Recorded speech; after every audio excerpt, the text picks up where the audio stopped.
Good evening and welcome to Poland Daily. I'm Nicholas Richardson and this is the news. According to a United Surveys poll, almost 70% of Poles are opposed to the European Union's proposal to accept migrants, and just over half favour a referendum on the issue. The Sejm passed a resolution last week expressing opposition to the EU's relocation mechanism for illegal migrants and committed the government to oppose firmly such European Union practices. On the 8th of June, member countries adopted a negotiating position on reforming migration regulations in the European Union. The only countries opposed to the changes were Poland and Hungary. The Law and Justice government has been consistent since 2015. We have been saying that we do not agree with these kinds of decisions within the Union.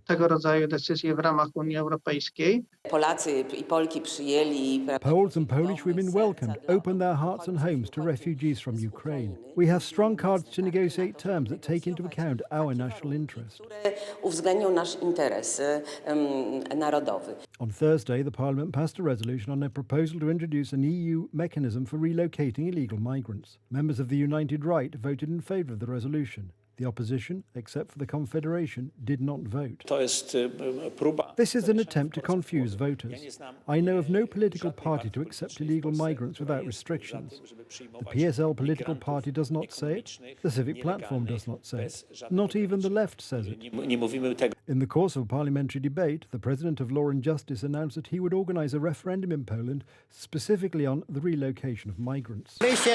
We will not agree to this, and the Polish people do not agree to it either. This must be subject to a referendum. The last referendum in Poland was held in September 2015 and concerned the introduction of single-mandate electoral districts. Fewer than 8% participated in the vote. If they boycott this referendum, it means they will let in migrants. The 2015 referendum cost taxpayers more than 70 million zloty. In 2023, the cost of organising such an event would certainly be much higher. Law and Justice, however, has a way around this. Article 90 of the Law on Nationwide Referendum provides for the possibility of holding the referendum on the same day as parliamentary or presidential elections. Combining the referendum with the elections guarantees that this turnout will be like that for the parliamentary elections. This is the argument for the referendum question to be answered by those who also elect their representatives to the Sejm and Senate.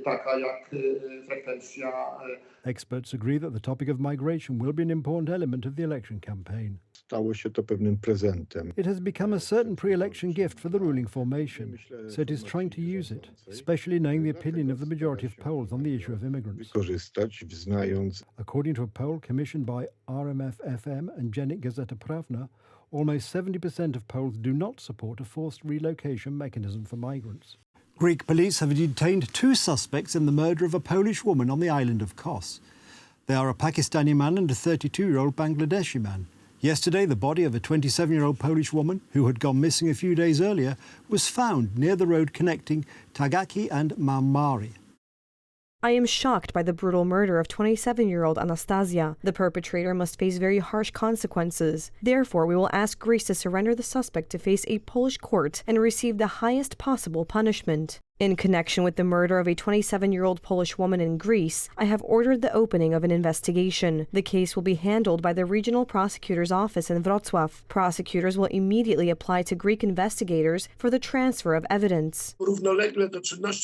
Parallel to the procedural activities, operational activities are ongoing. They are classified by nature, so perhaps after some time, investigators will decide. The situation where, let's remember that in addition to the detained 2 people, this is not all. There are also actions being taken with regard to other people here who may have just been complicit or involved in this crime. On the one hand, it is always a huge tragedy and surprise, and on the other hand, experience shows that we have to reckon with these kind of events, with these kind of crimes, and I think they will increase because it seems as if there is no prospect that there will be some kind of regression or that something could radically improve here. Because let's be honest, the migration pressure is enormous. Every day, hundreds if not thousands of people illegally try to cross into Europe, and some do. To a large extent, these people don't integrate, don't take concrete jobs, or don't make any attempts to live normally in the community here by following certain legal rules and traditions that are in place here in Europe. So such events have happened before, are currently happening, and we suspect will continue to happen. Extreme weather phenomena in the world. 13 people have died and dozens are considered missing as a result of torrential rains in the Brazilian state of Rio Grande do Sul, In India, extreme heat has already killed more than 100 people and more than 1,000 have been admitted to hospital. Elsewhere, more than 4 million hectares of forest have burned in Canada.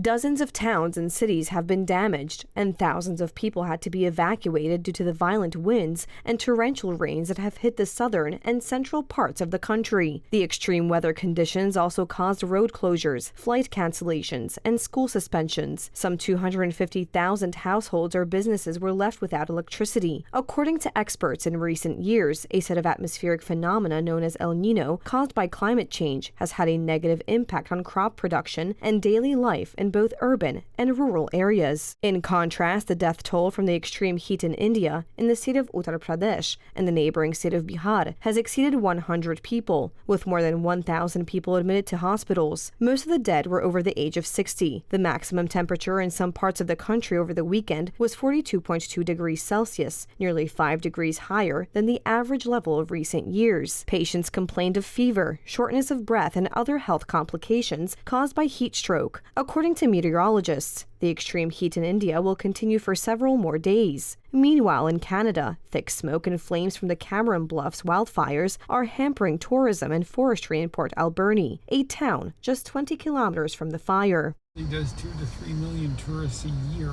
and with this fire, and it's hard to get here other than flying, and the planes are small.